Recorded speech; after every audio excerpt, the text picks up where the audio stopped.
Alden Richard update. Ang ganap ni Alden, morning run dyan sa Pasig City. At tumakbo si Alden ng 6 km sa loob ng 45 minutes.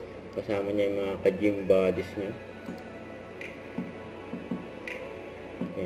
Ayun po, may nakasabay din kay Alden. Si June de Pedemonte. Ayun, nakasama rin niya mag-jogging.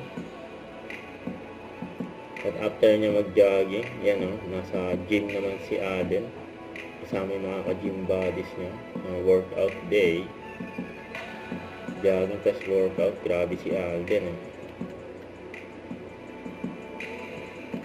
Ito pa yung IG story ni Alden. Ayan yung outfit ni Alden during press conference ng Viva at Myriad. Yun o. Ang gwapo ni Boss Alden. So ito pa yung IG story ni Alden for all secure at Mowell Fun and Fun Run. Finish shorts.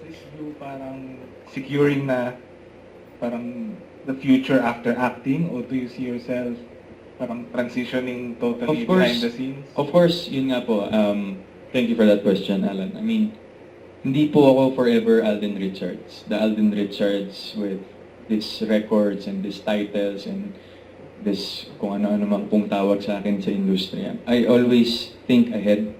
I've been here 15 years. I'm not sure kung gaano pa ako katagal.